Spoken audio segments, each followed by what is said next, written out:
नमस्कार, मैं हूँ एस्ट्रो वास्तु एक्सपर्ट सावी सिंह। आज हम बात करने वाले हैं कि अक्टूबर का महीना आपकी राशि अनुसार आपके लिए क्या कुछ खास लेकर आ रहा है। और आज बारी आ गई है कुंभ राशि की, यानी कि एक्वेरियंस की।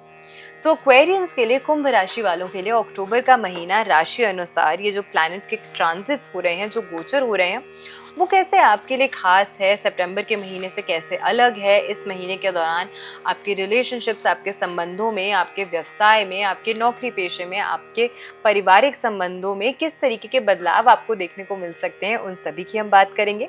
लेकिन ये महीना है दिवाली के महापर्व का महीना, तो ऐसे में आपके लिए हम कुछ खास विशेष रेमेडीज भी ज़रूर लेकर आए हैं आपकी राशि अनुसार, जो आपको इस महीने के दौरान ज़रूर करनी चाहिए, जिससे करके आप अपने जीवन में ढेर सारी खुशियाँ और तरक्कियाँ अट्रैक्ट कर सकते हैं। सबसे पहले हम पंचांग को जान लेते हैं, क्योंकि ये जो महीना है ये कोई आम महीना नहीं है।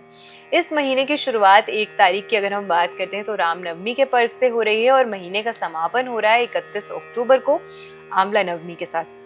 यानी कि ये महीना आपके जीवन में समस्त मनोकामनाओं की पूर्ति के लिए एक बहुत ही महत्वपूर्ण महीना है।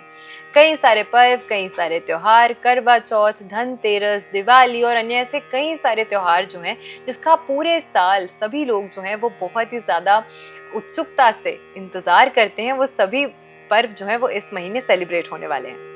तो सबसे पहले पंचांग की अगर हम बात करते हैं, ये इसीलिए भी महत्वपूर्ण है क्योंकि वैदिक मान्यताओं के अनुसार, जब आप तिथि अनुसार, जब आप मुहूर्त अनुसार, जब आप पूर्ण विधि अनुसार कोई भी पर्व सेलिब्रेट करते हैं, तो उसकी शुभता और मान्यता जो है उसमें 4 चांद लग जाते हैं। यानी कि उसमें और ज्यादा बेनिफिट जो है वो आपको प्राप्त होता है।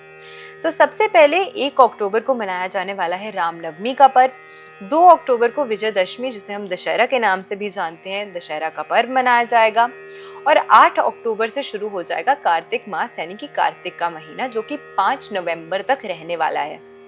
इस बीच में तुलसी माँ की पूजा अर्चना करना, उनके समक्ष सुबह और संध्या के समय दीपक प्रज्वलित करना शुद्ध देसी घी का, आपके जीवन में ढेर सारी खुशियाँ लेकर आता है। और साथ में अगर घर में बार बार तुलसी मैया जो है वो सूख जाती हैं, फल फूल नहीं पाती हैं, खिल नहीं पाती हैं, तो इस बीच कार्तिक मास के दौरान अगर आप एक पौधा जो है तुलसी मैया का वो अपने घर लेकर आते हैं और नियम अनुसार उनकी पूजा अर्चना करते हैं, तो तुलसी मैया जो है वो आपके घर में शुभता और शुद्धता दोनों ही प्रदान करती हैं। 10 अक्टूबर को मनाया जाने वाला है करवा चौथ का महापर्व, और फिर 13 अक्टूबर को मनाया जाएगी अहोई अष्टमी। 18 अक्टूबर को धनतेरस का पर्व होने वाला है, और 19 अक्टूबर को हनुमान जयंती पड़ेगी। इसी के साथ 21 अक्टूबर को फाइनली, जिसका सबको इंतजार था, यानी कि दीपावली का महापर्व मनाया जाएगा। और इस बारी 22 अक्टूबर की अगर हम बात करते हैं तो अहोई अष्टमी मनाई जाएगी। इसी के साथ में 23 अक्टूबर की अगर हम बात करते हैं तो 23 अक्टूबर को इस बारी भाई दूज का पर्व पड़ रहा है। और साथ में अगर हम 31 अक्टूबर की बात करते हैं तो 31 अक्टूबर को इस वर्ष मनाया जाने वाला है आंवला नवमी, जिसे हम अक्षय नवमी के नाम से भी जानते हैं। और आंवला नवमी के दिन अगर आप श्री हरि विष्णु को आंवला का भोग अर्पित करके फिर खुद स्वयं इसे ग्रहण करते हैं, तो आपकी सभी मनोकामनाओं की पूर्ति होती है। तो इस महीने कई सारे फेस्टिवल्स, कई सारे त्योहार, कई सारे पर्व पड़ रहे हैं, और अगर विधि अनुसार आप इन सभी पर्वों को मनाते हैं, सेलिब्रेट करते हैं, तो आपको विशेष लाभ जो है अपने जीवन में देखने को मिलता है। अब ये तो हो गई पंचांग की बात, लेकिन ट्रांजिट्स जो हैं उनका भी अपना महत्व, उनका भी अपनी इम्पोर्टेंस आपके जीवन में होती है। हाँ, जब भी कोई प्लैनेट ट्रांजिट करता है तो उसका जो प्रभाव होता है ये इस पे भी डिपेंड करता है कि आपकी अपनी कुंडली अनुसार, आपकी अपनी कुंडली में उस ग्रह की क्या स्थिति है, क्या वो मजबूत है, क्या वो कमज़ोर है, वो कहाँ प्लेस्ड है। लेकिन फिर भी जब भी कोई प्लैनेट ट्रांजिट करता है और अगर वो अच्छी पोजीशन में होता है तो उसका लाभ, और अगर वो कमज़ोर स्थिति में होता है ट्रांजिट करके, तो उससे आने वाली कुछ कठिनाइयाँ या परेशानियाँ जो हैं वो आपको आपके जीवन में देखने को ज़रूर मिलेगी। लेकिन उसकी इंटेंसिटी जो है वो पर्सन टू पर्सन वेरी कर सकती है, डिफर कर सकती है। सबसे पहले जब हम कुंभ राशि की बात करते हैं तो इस समय के दौरान आपकी शनि की 7.5 भी चल रही है। शनि आपकी राशि के स्वामी ग्रह भी हैं, और शनि आपकी राशि से द्वितीय भाव की राशि में, यानी कि मीन राशि में इस समय रेट्रो मूवमेंट कर रहे हैं, वक्रीय चाल चल रहे हैं। और धन भाव में शनि की वक्रीय मूवमेंट, रेट्रो चाल जो है वो कहीं ना कहीं आपको धन संबंधित परेशानियों में डाल सकती है, तो उसका भी खास विशेष ख्याल आपको रखना होगा। इस बारी महीना ये जो है अक्टूबर का वो इसीलिए भी विशेष है क्योंकि इसमें बुध, सूर्य और मंगल ये तीनों ग्रह जो हैं वो एक साथ युति करके त्रिग्रही योग बना रहे हैं जो कि तुला राशि में बन रहा है। और आपकी राशि से अगर हम बात करें तो भाग्य स्थान की राशि यानी कि नवम भाव की राशि में ये त्रिग्रही योग जो है वो बन रहा है। और 16 अक्टूबर को स्पेसिफिकली जब यहाँ पे कन्या राशि से सूर्य ट्रांजिट करेंगे वो अपनी नीचस्थ राशि में यानी कि अपनी नीच की राशि में प्लेस हो जाएंगे।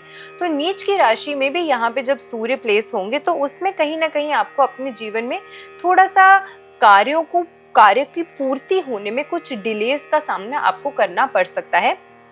वैचारिक मतभेद पिता या पिता समान आपके जो भी व्यक्ति हैं आपके घर में उनके साथ बढ़ता हुआ नजर आ सकता है। और पैतृक संपत्ति में हो सकता है कि कुछ परेशानियां, कुछ डिलेज या ऑब्स्टिकल्स का सामना भी आपको कहीं ना कहीं करना पड़ सकता है। इसी के साथ अगर हम देवगुरु बृहस्पति की बात करते हैं जो मिथुन राशि में प्लेस्ड है और उसके बाद अपनी उच्च राशि कर्क राशि में ट्रांजिट करेंगे 18 अक्टूबर को। इनकी प्लेसमेंट आपकी राशि से पंचम और छठे भाव की ऊर्जा जो है उसे सबसे ज्यादा प्रभावित करती हुई नजर आएगी। और छठे भाव में जब उच्च के देवगुरु बृहस्पति प्लेस होंगे तो कहीं ना कहीं इस समय अगर आपके आसपास जो शत्रु हैं, गुप्त शत्रु हैं जो आपको बार बार परेशान करने का प्रयास करते हैं, उन पे आप विजय प्राप्त कर सकेंगे। कोई कॉम्पिटिटिव एग्जाम में अगर बच्चे जा रहे हैं, प्रिपेयर कर रहे हैं उनके लिए, तो उसमें कुछ अच्छे रिजल्ट्स जो है वो उन्हें देखने को मिल सकते हैं। और ऑल ओवर भी अगर हम बात करते हैं तो इस समय के दौरान पंचम भाव में भी जब तक गुरु प्लेस रहेंगे तो उससे भी कहीं ना कहीं आपको लाभ ही मिलने वाला है क्योंकि इस दौरान आपको हो सकता है कि कुछ नए लोगों के साथ बातचीत करने का अवसर प्राप्त हो जिससे आपकी नई दोस्तियां जो हैं वो डेवलप हो सकती हैं। प्रेम संबंधों में जो लोग एक अच्छे पार्टनर की तलाश में थे, लव लाइफ में उनको हो सकता है कि वो उनका डिजायरेबल पार्टनर जो है वो मिल सकता है इस ट्रांजिट के साथ में।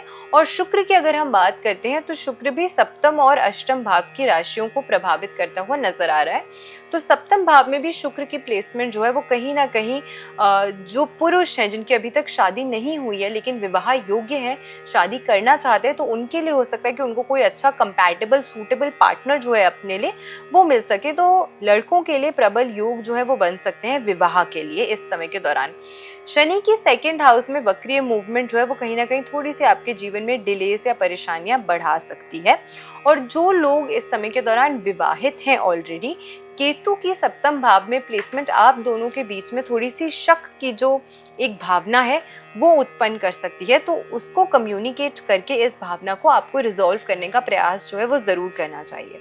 अब इस समय के दौरान फंसा हुआ पैसा अगर किसी को उम्मीद थी कि वो वापसी आ जाए तो उसमें वापसी आने में सबसे पहले थोड़ा सा समय का आपको इंतजार करना पड़ेगा, थोड़ा सा वेट आपको करना पड़ सकता है।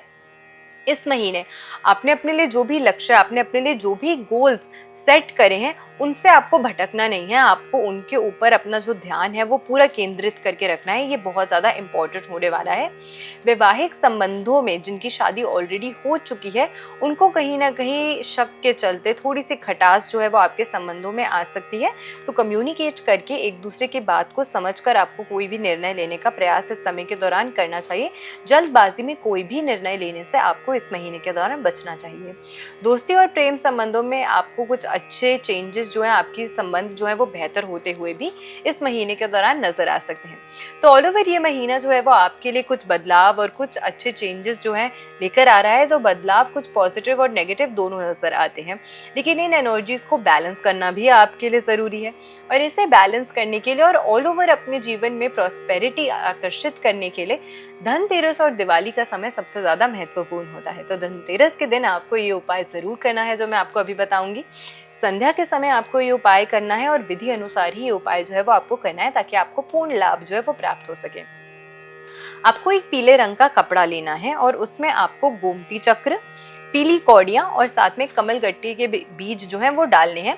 और अपने सामर्थ्य अनुसार और किसी भी संख्या में आप इसमें सिक्के जो हैं वो डाल सकते हैं। 3, 5, 7, 11 की संख्या में आप इसमें सिक्के जो हैं वो डाल सकते हैं। इस पोटली को आपको बांधना है और फिर संध्या के समय जब धनतेरस की पूजा अर्चना आप कर रहे होंगे उस समय के दौरान माँ लक्ष्मी के समक्ष देसी घी का दीपक प्रज्वलित करके आपको इस पोटली को कुछ समय अपने घर के धर्म स्थान पे, अपने मंदिर में जरूर रखना है। और आपकी जो भी मनोकामना है उसकी पूर्ति के लिए आपको माँ से आशीर्वाद लेना है।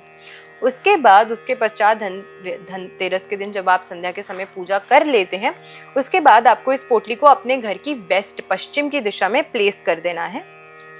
और आपकी जो भी मनोकामना है उसकी पूर्ति की आशा करते हुए आपको इसे वहाँ प्लेस करना है। आपके जीवन में धन संबंधित कोई भी परेशानियां, सेविंग्स अगर नहीं हो पाती हैं, पैसा बच नहीं पाता है, फालतू के खर्चे आपके बहुत जल्दी से हो जाते हैं, आपको पता ही नहीं लगता है, या फिर इन जनरल आपकी कोई भी खास मनोकामना है जिसकी पूर्ति आप चाहते हैं, तो वो आपको होती हुई इस रेमेडी के साथ नजर आएगी। मैं आशा करती हूँ आज की जो वीडियो है वो आपको पसंद आई होगी। वीडियो अगर अच्छी लगी हो तो ज़्यादा से ज़्यादा लोगों तक वीडियो को शेयर ज़रूर कीजिएगा। चैनल पे नए हैं तो चैनल को सब्सक्राइब भी ज़रूर कीजिएगा। आप सभी को दिवाली के इस पावन अवसर की हार्दिक शुभकामनाएं हैं और हम यही आशा करते हैं कि इस दिवाली के पर्व में आपकी सभी मनोकामनाएं जो हैं वो पूरी हो जाएं। नमस्कार, जय माता दी।